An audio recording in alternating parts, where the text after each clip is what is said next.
Hello दोस्तों, नमस्कार। हमारे यूट्यूब चैनल में आप सभी लोगों का एक बार फिर से स्वागत है। आज के वीडियो में हम लाए हैं ITI CVT exam 2026 first year के इम्पोर्टेंट क्वेश्चन।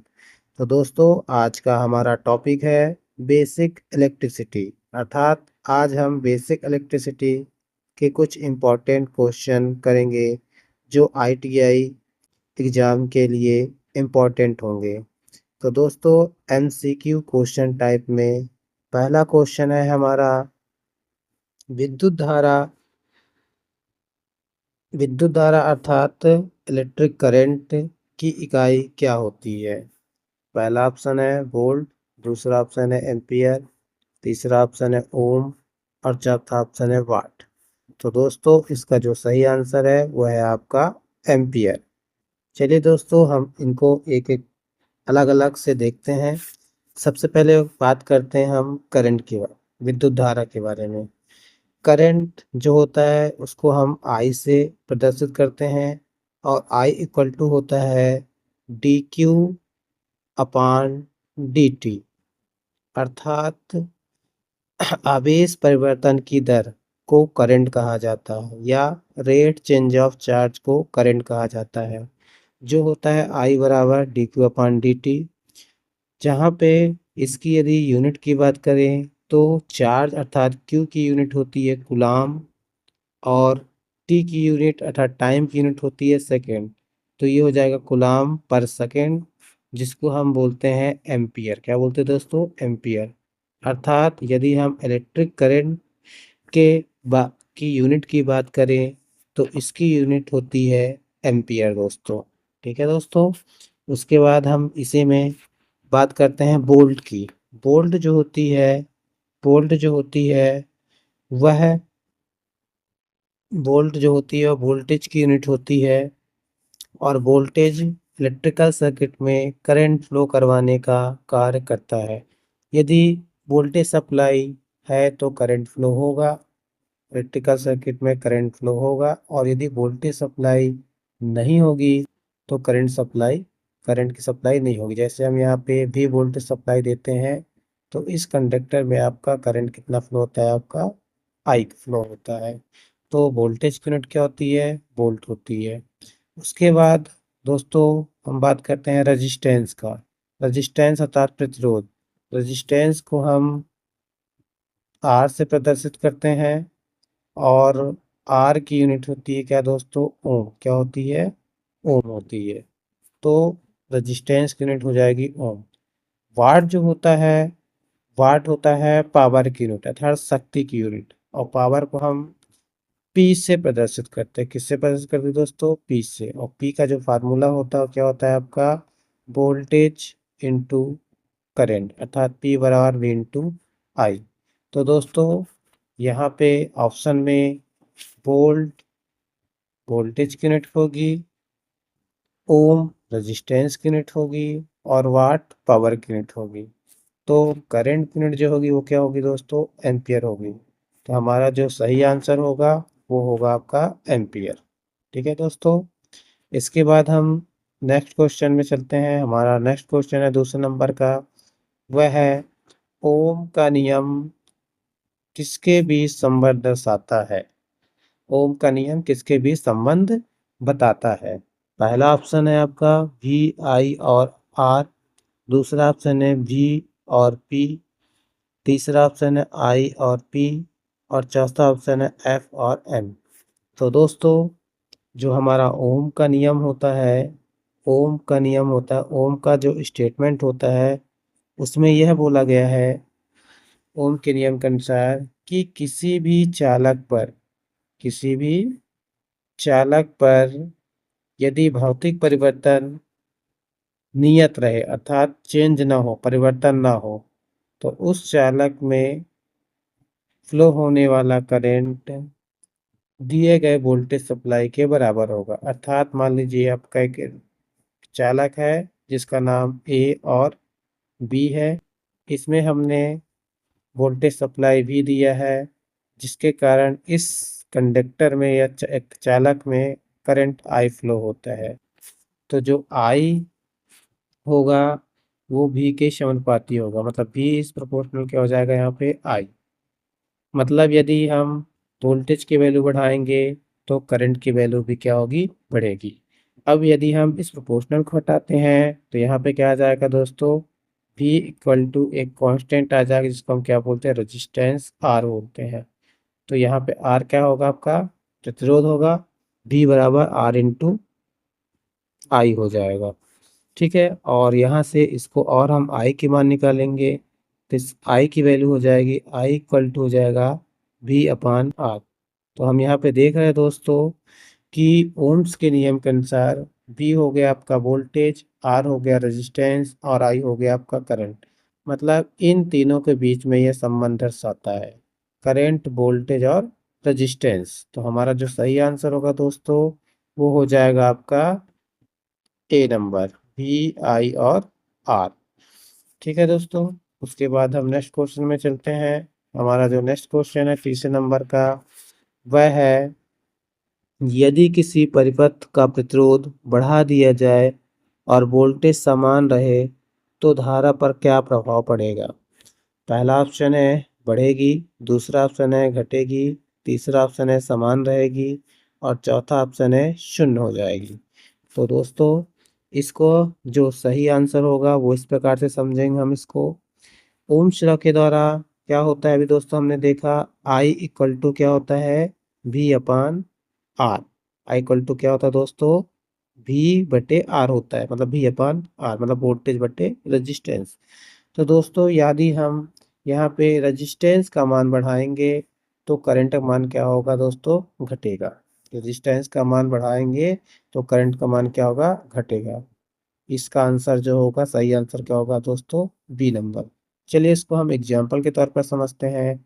मान लीजिए कि किसी भी सर्किट में, मान लीजिए किसी भी सर्किट में वोल्टेज हमारा 100 वोल्ट है। यदि वोल्टेज हमारा कितना है दोस्तों, 100 वोल्ट है। वोल्टेज हमारा कितना है, 100 वोल्ट है।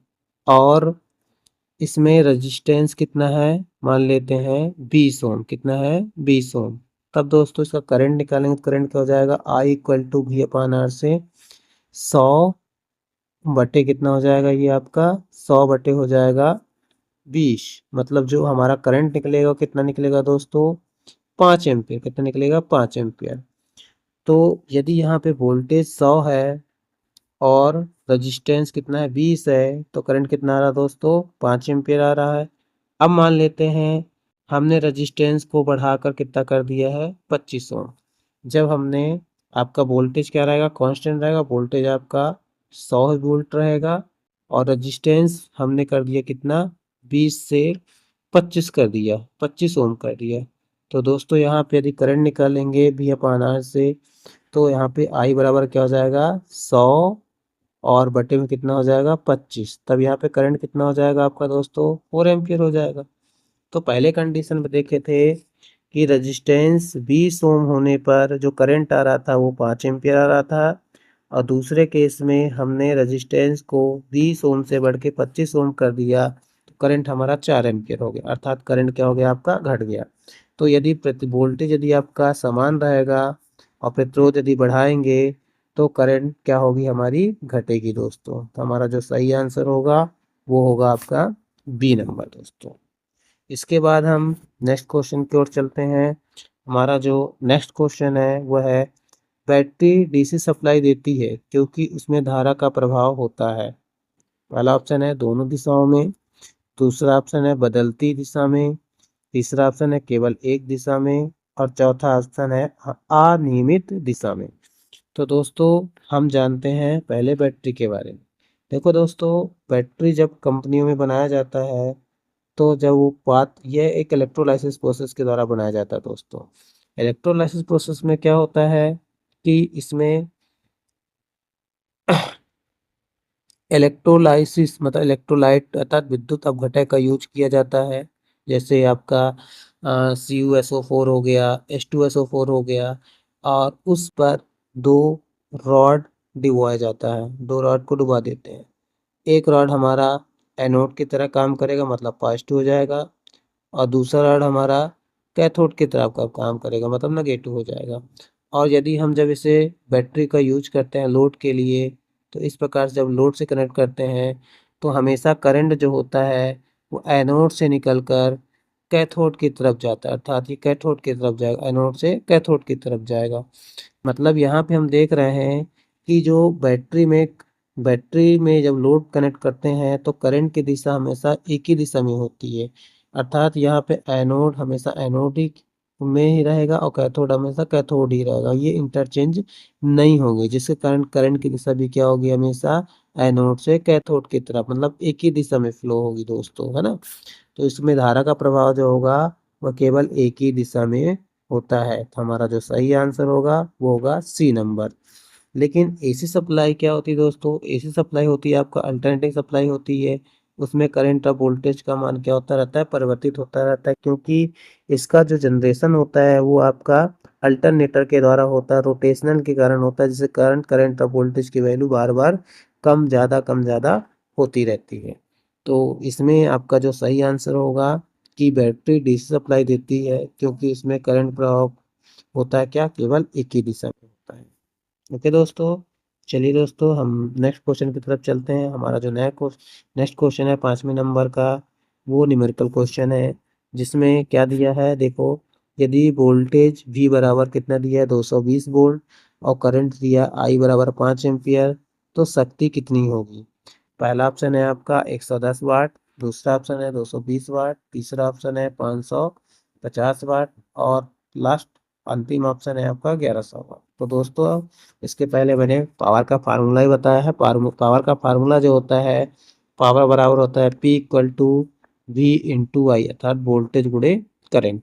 अब देखो यहाँ पे वोल्टेज कितना दिया है, 220 वोल्ट दिया है, तो पावर P बराबर हो जाए कितना, 220 गुणे आई कितना दिया दोस्तों, 5 एम्पियर, तो 220 गुणे कितना हो जाएगा यहाँ पे 5।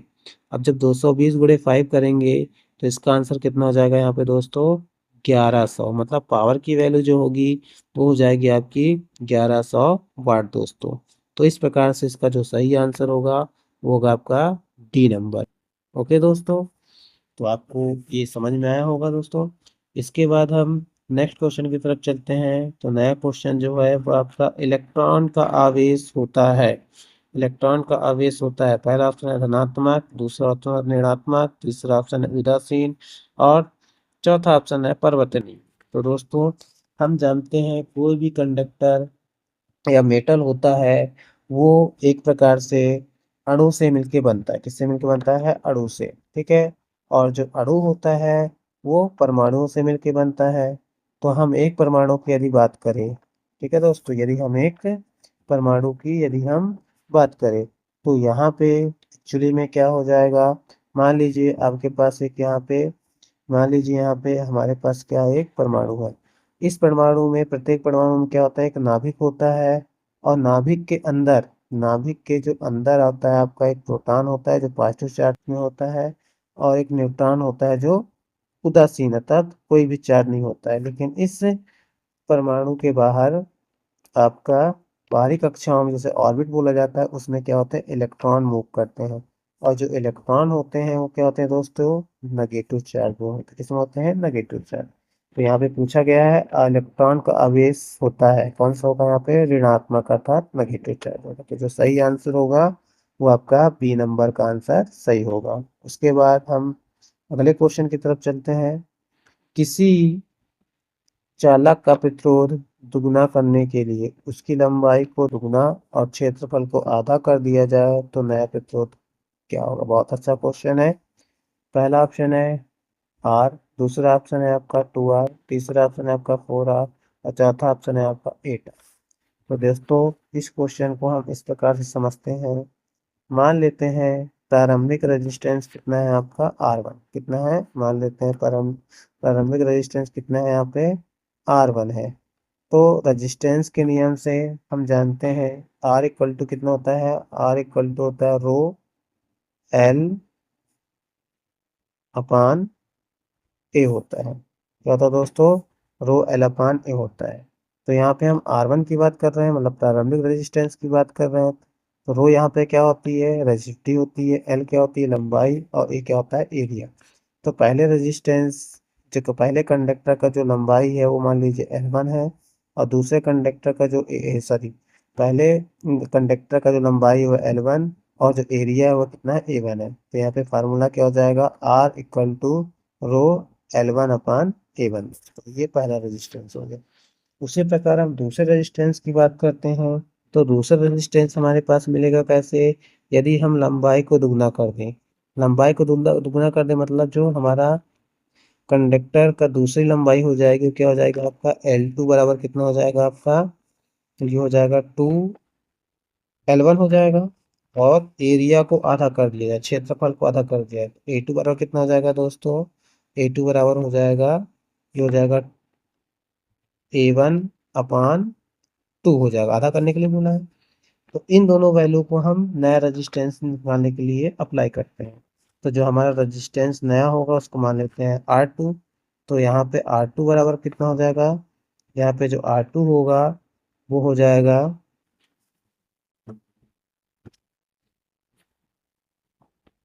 R2 बराबर हो जाएगा रो, यहाँ पे हो जाएगा आपका दूसरा रेजिस्टेंस निकाल रहे हैं, तो यहाँ पे हो जाएगा 2, क्योंकि दूसरी लंबाई कितनी है आपको, L2 बराबर 2L1 है, तो 2L1 हो जाएगा। और जो एरिया है वो अपान में क्या हो जाएगा आपका, A1 अपान 2 हो जाएगा। इसको जब हम सॉल्व करेंगे दोस्तों, तो ये 2 किस में, अपान में है, ये कहाँ चला जाएगा, ऊपर चल जाएगा, तो यहाँ पे कितना हो जाएगा टोटल यहाँ पे।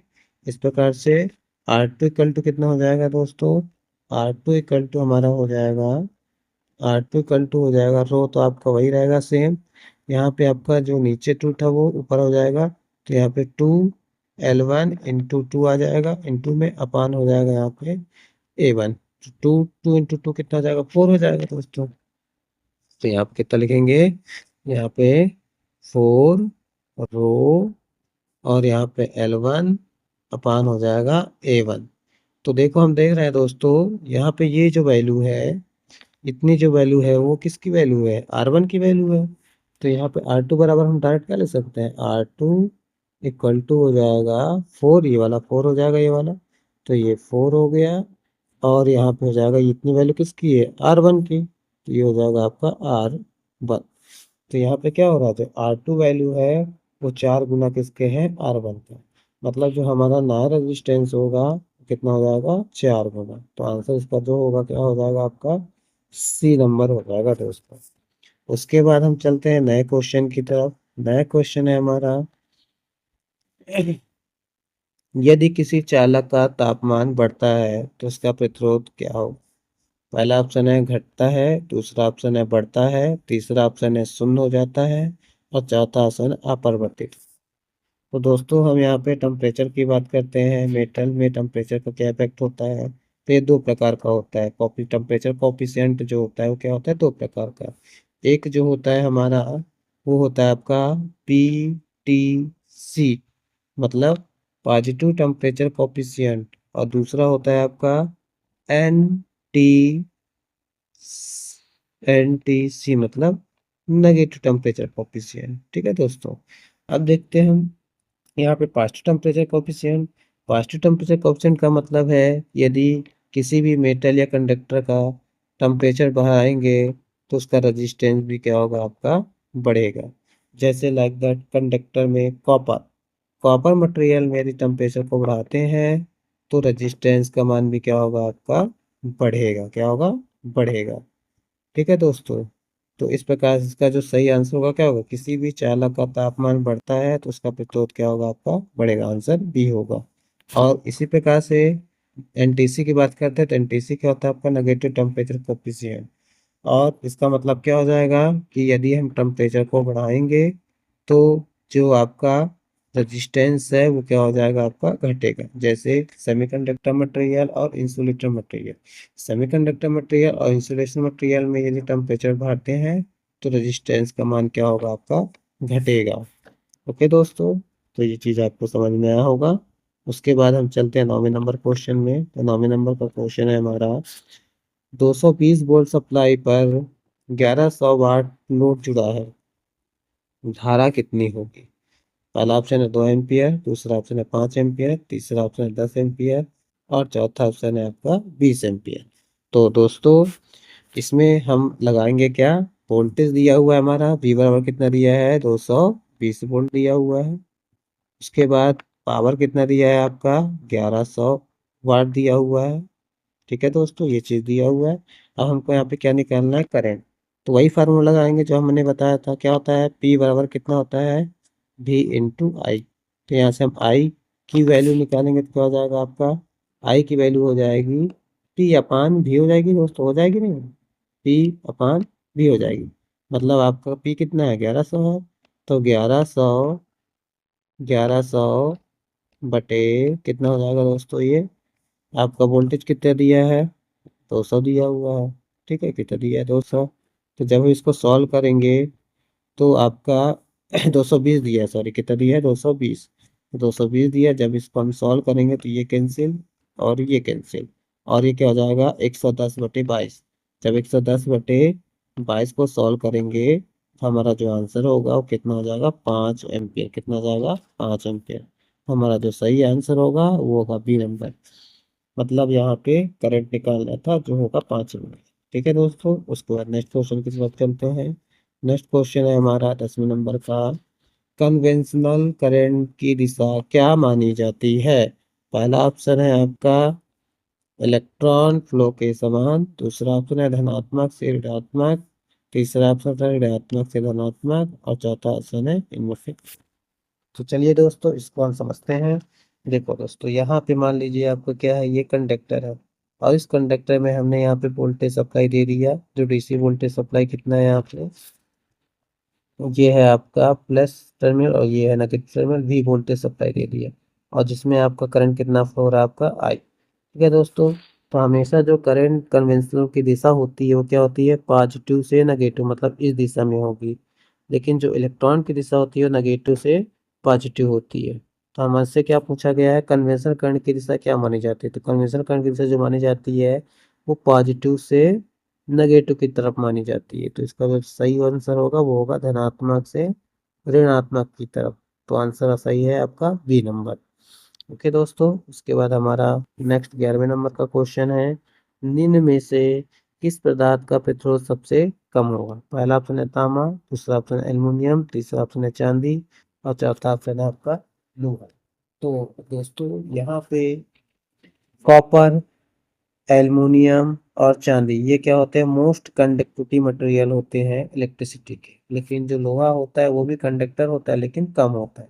तो सीधी सी बात है, जो अधिक कंडक्टिविटी होगी उसकी रेजिस्टेंस क्या होगी, सबसे सबसे कम होगी। तो यहाँ पे हमारा जो होगा वो क्या होगा दोस्तों, यहाँ पे हमारा चांदी जो होती है सबसे मोस्ट कंडक्टिविटी होती है, उसका रेजिस्टेंस क्या होता है सबसे कम होता है। आंसर क्या होगा यहाँ पे सी नंबर। उसके बाद नेक्स्ट क्वेश्चन है हमारे पास, यदि किसी बंद परिपथ का प्रतिरोध अनंत हो जाए तो धारा होगी। ऑप्शन पहला है अधिकतम, ऑप्शन दूसरा है आधी, ऑप्शन तीसरा है शून्य और ऑप्शन चौथा है आपका अनंत। तो यहाँ पे क्या पूछा हुआ है, बंद परिपथ। मान लीजिए आपका ये एक परिपथ है जिसमें हमने वोल्टेज सप्लाई दिया भी, ठीक है, और यहाँ पे भी वोल्टेज सप्लाई दिया, करंट कितना फ्लो हो रहा है यहाँ पे आई करंट फ्लो हो रहा है, और इस परिपथ में जो रेजिस्टेंस है वो इस प्रकार से यहाँ पे आर है। अब इसमें क्या बोला हुआ है, रेजिस्टेंस का मान आर क्या होता है इन्फिनिटिव। इन्फिनिटिव का मतलब क्या होता है दोस्तों, बहुत ज़्यादा। और बहुत ज़्यादा का मतलब, और हम जानते हैं रेजिस्टेंस की प्रॉपर्टी होती है करंट का क्या करता है, अपोज करता है। यदि ज़्यादा रेजिस्टेंस यहाँ पे हो जाएगा दोस्तों तो यहाँ पे ये करंट को नहीं जाने देगा, अपोज करेगा, है ना। मतलब ये ओपन सर्किट की तरह बिहेव करेगा आपका सर्किट यहाँ पे। मतलब करंट क्या हो जाएगा, जीरो हो जाएगा। करंट क्या हो जाएगा आपका जीरो। यदि आपका प्रतिरोध अनंत होता है करंट क्या हो जाएगा आपका जीरो। चलिए दोस्तों इसको फार्मूले से भी हम समझ लेते हैं। जैसे आपका ओम्स लॉ के द्वारा क्या होता है, ओम्स लॉ द्वारा होता है आई इक्वल टू कितना होता है V अपान आर। अब यहाँ पे क्या बोला हुआ है, रेजिस्टेंस अनंत करने के लिए, तो रेजिस्टेंस का मान हम क्या पुट कर देते हैं यहाँ पे जीरो। तो यहाँ पे क्या हो जाएगा V अपान आर बराबर जीरो, तो V अपान जीरो ये क्या हो जाएगा, सॉरी रेजिस्टेंस की वैल्यू क्या अनंत, तो V अपान क्या हो जाएगा आपका इन्फिनिटी हो जाएगा, जिसका मान क्या है तो जीरो। मतलब करंट का मान क्या हो जाएगा आपका जीरो हो जाएगा। ठीक है। मतलब किसी प्रतिरोध में रेजिस्टेंस बहुत ज्यादा होता है या अनंत होता है, मतलब ओपन सर्किट बिहेव करेगा, और ओपन सर्किट होने के कारण करंट किसी प्रकार से फ्लो नहीं होगा, अर्थात करंट का मान शून्य होगा। इसके बाद नेक्स्ट क्वेश्चन की तरफ चलते हैं। किसी चालक में धारा प्रभावित होने के लिए आवश्यक है केवल प्रतिरोध, केवल शक्ति, विभवांतर या केवल ऊर्जा। तो इसमें हम सर्किट बनाते हैं इस प्रकार से। मान लीजिए आपका ये परिपथ है, कि इस परिपथ में हमने वोल्टेज सप्लाई दे दिया कितना, V प्लस टर्मिनल, और ये नेगेटिव टर्मिनल, और इसमें करंट कितना फ्लो हो रहा है आपका I। अब देखिए दोस्तों, यदि केवल प्रतिरोध बस होगा तब भी करंट फ्लो हो सकता है, यदि नहीं होगा तब भी करंट फ्लो होगा। केवल शक्ति, ये भी शक्ति तो आपका होगा ही होगा, करंट फ्लो होगा तो ऊर्जा भी होगा। लेकिन यदि हम इस वोल्टेज को हटा देते हैं, इस वोल्टेज को यदि हम सोर्स को क्या कर देते हैं, रिमूव कर देते हैं, हटा देते हैं, तो क्या करंट फ्लो होगा? नहीं होगा। क्यों नहीं होगा? क्योंकि करंट फ्लो करवाने का काम ही कौन करता है? वोल्टेज। यदि वोल्टेज ही नहीं रहेगा तो किसी प्रकार से कोई करंट फ्लो नहीं होगा। तो आंसर हमारा सही होगा सी नंबर। इसके बाद आपका नया क्वेश्चन है, नेक्स्ट क्वेश्चन है आपका, यदि किसी परिपथ में धारा दुगनी कर दी जाए तो उत्पन्न ऊष्मा होगी दुगनी, चार गुनी, आधी या समान। तो दोस्तों हमने इस प्रकार को से हीट का फार्मूला पढ़ा है। हीट H बराबर होता है I² R इंटू टी। अब यहाँ पे मान लीजिए H बराबर हो जाएगा, इस यहाँ पे क्या बोला है, धारा दुगनी, मतलब करंट की वैल्यू I की वैल्यू क्या कर देंगे, दुगनी। कितना हो जाएगा आपका, 2I का स्क्वायर होगा दोस्तों, तो 2I का स्क्वायर R इंटू टी। जब इसको हम सॉल्व करेंगे दोस्तों, H बराबर क्या हो जाएगा, 4I² R इंटू टी हो जाएगा। मतलब ये I² R इंटू टी क्या था, पहला हीट था। अब जो दूसरा हीट बना है क्या, 4 गुना ज्यादा हो रहा है यहाँ पे, है ना। तो यदि हम करंट को दोगुना कर देंगे तो जो हीट होती है वो 4 गुना क्या हो जाएगी आपकी, बढ़ जाएगी। तो हमारा आंसर जो होगा क्या होगा दोस्तों, बी नंबर ऑप्शन हमारा सही होगा। इसके बाद चलते हैं दोस्तों नेक्स्ट क्वेश्चन की तरफ। नेक्स्ट क्वेश्चन अभी हमारा न्यूमेरिकल है। इसमें क्या दिया देखो, इसमें क्या बोला गया है, 100 वाट 200 वोल्ट के बल्ब का प्रतिरोध कितना होगा। 100 ओम, 200 ओम, 400 ओम या 800 ओम। तो दोस्तों इसके लिए फार्मूला होता है पावर का। इसमें पावर का फार्मूला जो होता है, जिसमें रेजिस्टेंस, वोल्टेज और पावर तीनों का संबंध दर्शाता है। और जो फार्मूला होता है वो क्या हो जाएगा आपका, P इक्वल टू होता है V² अपान R। जहाँ पे पावर कितना दिया है, 100 दिया है, R आपका निकालना है, और वोल्टेज आपका कितना है यहाँ पे, 200। तो इस फार्मूले में रखते हैं, यहाँ से R की वैल्यू निकालेंगे तो क्या हो जाएगा, यहाँ से यदि हम R की वैल्यू निकालेंगे तो R इक्वल टू कितना हो जाएगा, यहाँ पे V² अपान कितना हो जाएगा, P। अब इसमें मान रखते हैं हम, V की वैल्यू कितना है, 200 है, तो यहाँ इधर सेट कर लेते हैं सर इसको। तो यहाँ पे R बराबर कितना हो जाएगा, V की वैल्यू कितना है, 200। तो कितना हो जाएगा आपका यहाँ पे, 200 का क्या हो जाएगा यहाँ पे, ये 200 का स्क्वायर, और अपान में कितना हो जाएगा आपका, P की वैल्यू कितना है, 100 है। तो इसको जब सॉल्व करेंगे तो R की वैल्यू कितनी हो जाएगी, ये 200 का स्क्वायर है, मतलब क्या हो जाएगा, इसको फिर से करते हैं यहाँ पे, R की वैल्यू कितनी हो जाएगी यहाँ पे, ये R की वैल्यू हो जाएगी 200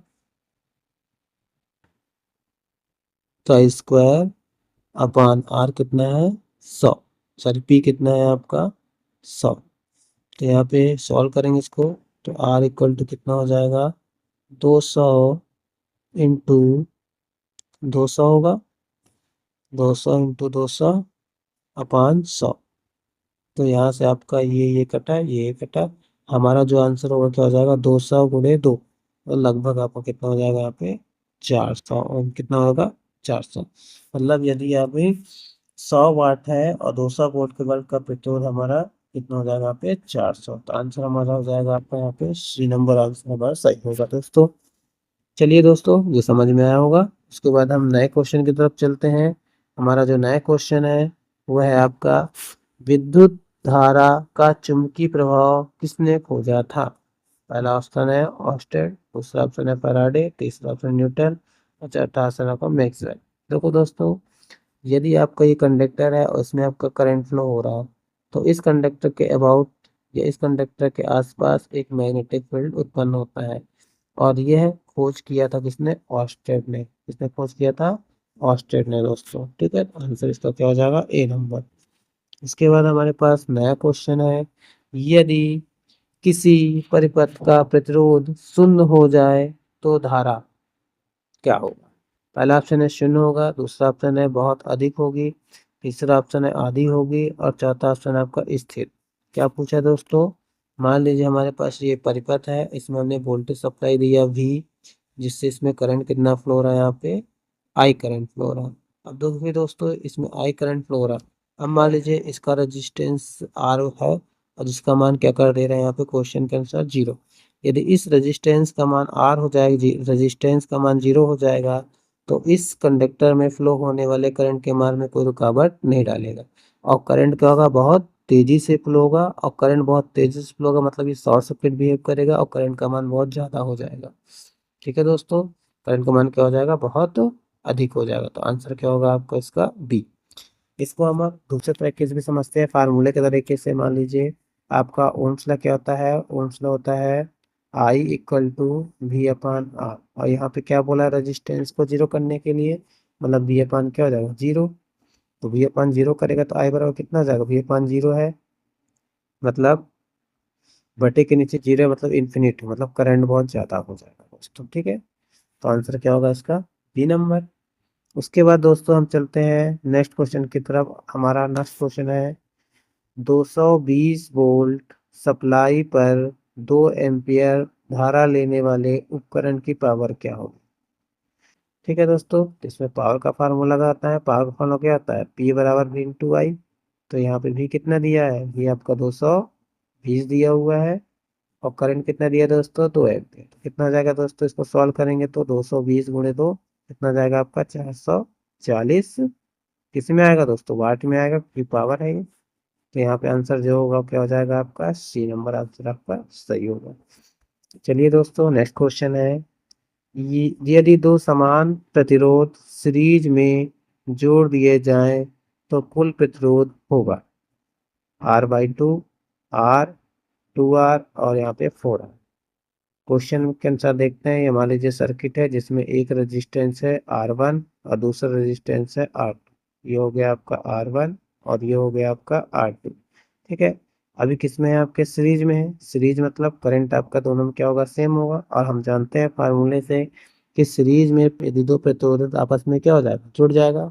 क्या होता है? R इक्विवेलेंट, ये R टोटल बराबर क्या हो जाएगा? R1 plus R2। और यहाँ पे क्या दिया हुआ है? दो समान रेजिस्टेंस। समान रेजिस्टेंस मतलब मान लेते हैं R है और ये भी R है, मतलब R प्लस R। तो कितना हो जाएगा दोस्तों? यहाँ पे 2R हो जाएगा। क्या होगा दोस्तों? 2R हो जाएगा। तो जो हमारा सही आंसर होगा वो क्या होगा आपका? C number. ठीक है दोस्तों, इसके बाद नया क्वेश्चन में चलते हैं और इस वीडियो का लास्ट क्वेश्चन है 20वां नंबर। एक HP लगभग बराबर होता है 500 वाट, 746 वाट, 1000 वाट या 1200 वाट। तो हम जानते हैं जो हमारा 1 आवर्स पावर होता है, मतलब 1 HP जो होता है वो 746 वाट के बराबर होता है। तो आंसर इसका क्या होगा आपका? बी नंबर दोस्तों। ठीक है दोस्तों, इस प्रकार से हमने बेसिक इलेक्ट्रिसिटी के 20 क्वेश्चन जो हमारे इम्पोर्टेंट MCQ हैं, यह एग्जाम में आने की पूरी पूरी संभावना हो सकती है दोस्तों। आशा करते हैं कि यह वीडियो आपको पसंद आया होगा और इसी प्रकार से हम नए टॉपिक के वीडियो एक एक करके आपके लिए आपके लिए ला रहे हैं, जो हमारे ITI CVT एग्जाम के लिए इम्पोर्टेंट होगा। इसके लिए आपको दोस्तों हमारे यूट्यूब चैनल पर जुड़े रहें। तो हम नेक्स्ट वीडियो में मिलते हैं, तब तक के लिए नमस्कार, धन्यवाद।